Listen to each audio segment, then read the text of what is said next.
up so high. की हाल चाल नमस्कार दोस्तों वेलकम बैक टू मायंक मैप्सेड this is episode 2 of African land safari. पिछले एपिसोड में मैंने सफारी करी, इस एपिसोड में इस जगह को और एक्सप्लोर करेंगे। So let's get straight into the video. Not me. They say slow down, some take your time. But I was born running every stop sign. Sky is the limit, no chance to hold. Sky is the limit, I'm breaking the mold. Sky is the limit, I'm out of control tonight.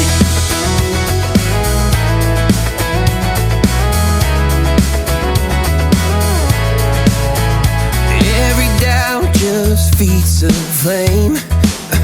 Every scar reminds me why I came.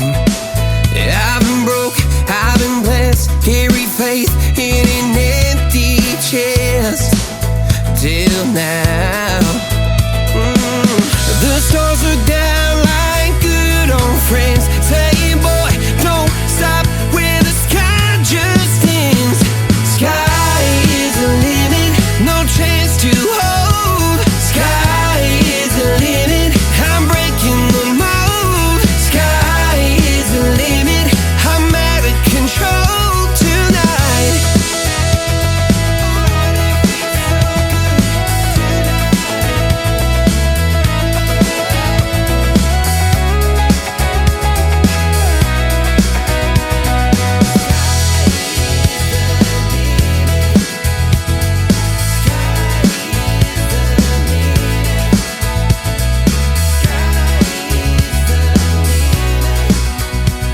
Sky is the limit, no chance to Look at some of their key features, some of their hunting tactics, and why each of them is so important to their environment.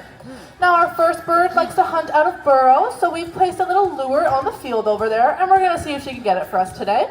Her name is Alona, and she is a ferruginous hawk. So when she comes out, you're going to notice that the size of her body is very unproportional to the size of her feet. Ferruginous hawks have a very large body but very small feet. This is because they like to stick them inside burrows when they are hunting. Her feet are so small that she can fit 1 or even 2 feet into a burrow at a time. Now her name comes from the Latin word ferrugo, which means rust. So you're going to notice she has lots of rusty brown colors on her back.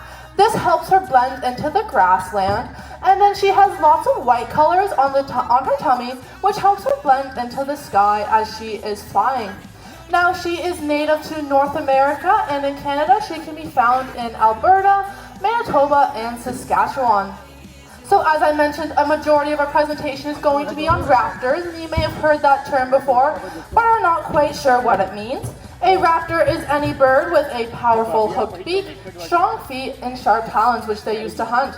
This includes our hawks, our eagles, our owls, and our falcons. Our next bird is going to be Dauber, who is a milky eagle owl.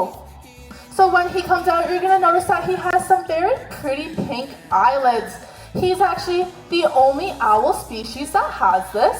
He also has a very round face. This is known as his facial disc. And what a facial disc is a collection of feathers that funnel sound waves into owls' ears.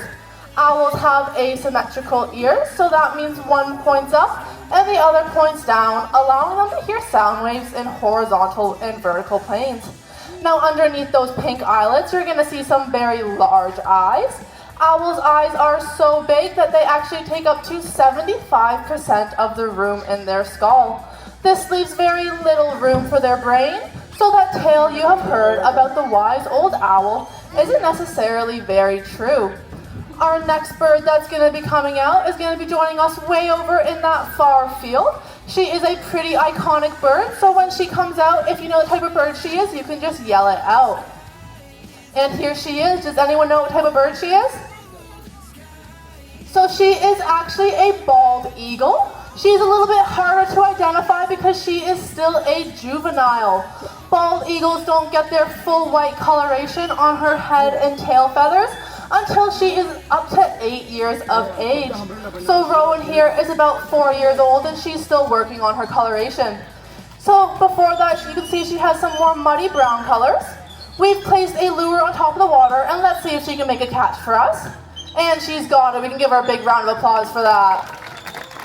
So bald eagles are amazing fishermen. They absolutely love to eat fish. And part of the reason they're so great at fishing is because of specialized scaling on the bottom of their feet called spicules. What spicules are is a sandpaper-like texture that allows her to grip onto her slippery fish prey.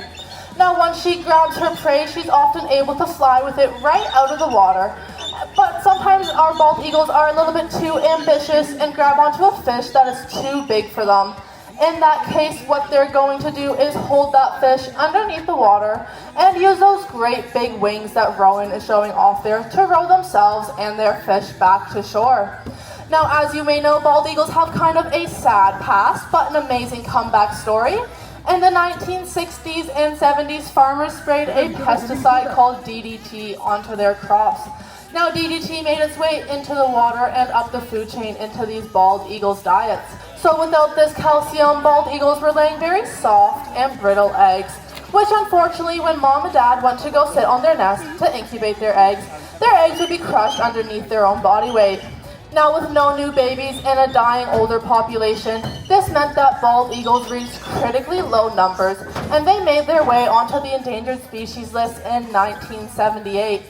Thankfully, scientists were able to realize that DDT was the problem, and its use has been banned in Canada. Since then, due to breeding and conservation programs, bald eagles have been able to make a full comeback and can be seen in all of the places they once were. This is just one of the stories we like to tell you about how important breeding and conservation programs really are. And speaking of which, as you've been walking around the Birds of Prey Conservation Center today, I'm sure you've noticed that a lot of our birds are in pairs. This is due to our own extensive breeding program we have here. And due to this breeding program, especially during this time of year, comes lots and lots of babies. So today, I thought we might answer that age-old, kind of awkward question of where do babies come from? And that's going to be answered by Blanco, one of our European white stork. So when European white stork fly, they like to fly over something called thermals. What a thermal is a hot pocket of air that rises from the ground. And this allows them to glide so they can help conserve their energy. Now, these thermals only form over the ground, they do not form over the water. So when they make their very long and impressive migration from Europe to Africa and back again, they have to avoid the Mediterranean Sea.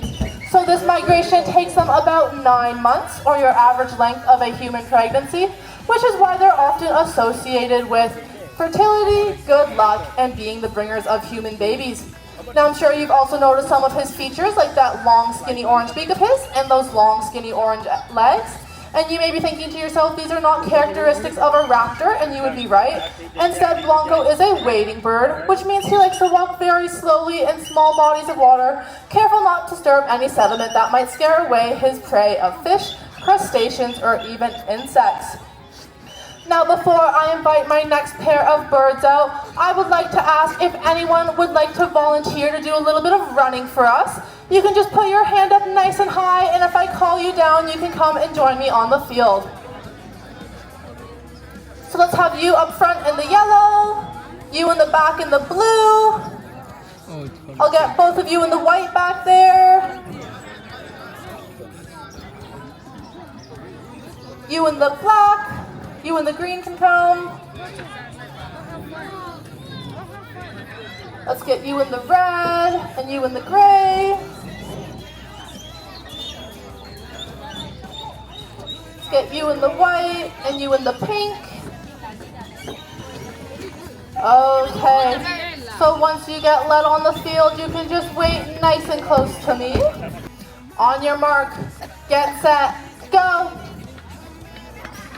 Now, you may have guessed we're going to be doing a little bit of a race today, and it looks like we have some very fast volunteers, but our volunteers are also very brave because they don't even know who they're going to be racing against yet. But coming out shortly from the other side of the field is going to be Murphy and Kirby, our pair of black vultures. Now, you may be wondering, why are we doing a race against birds who can fly so fast in the sky? But vultures are actually scavengers and have a flat-shaped foot opposed to the cup-shaped foot of our raptor species. and this makes them very comfortable moving around on the ground.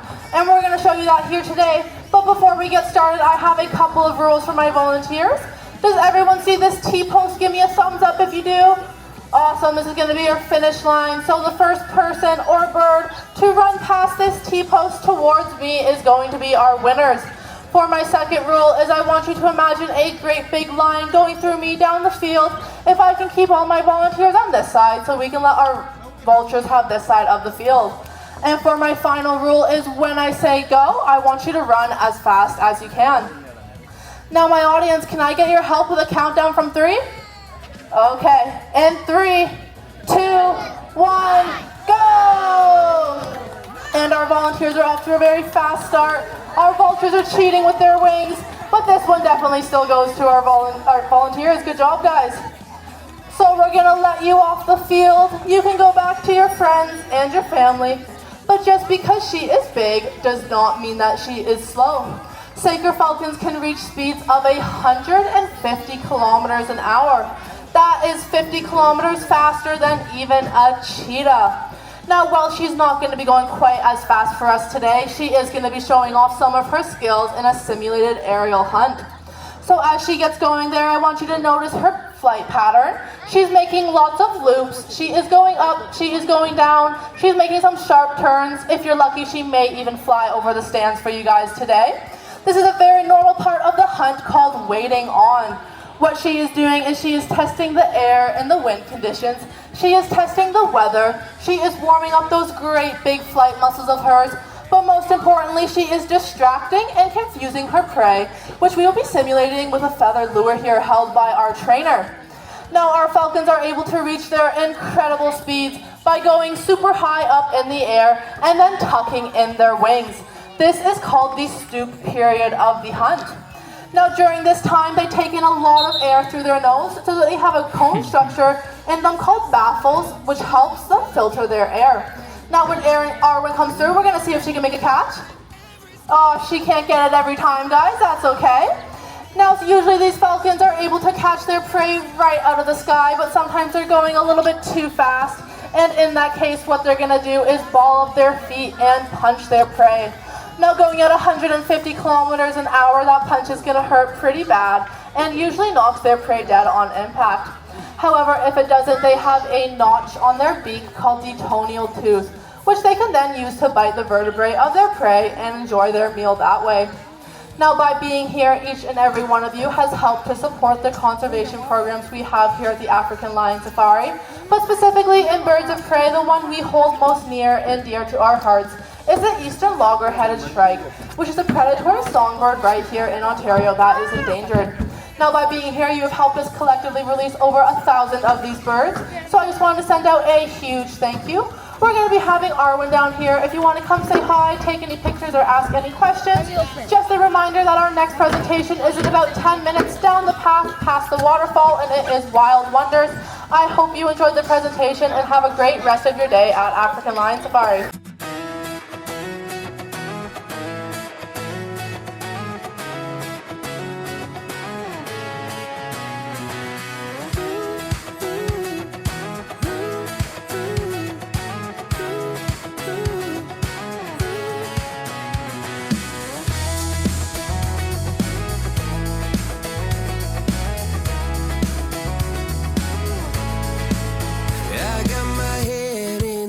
So high, feet on the ground, but I still get by. Rules were made for someone else to try, but not me, not me. They say slow down, son, take your time, but I was born running every stop sign. Sky is the limit, no chance to hold.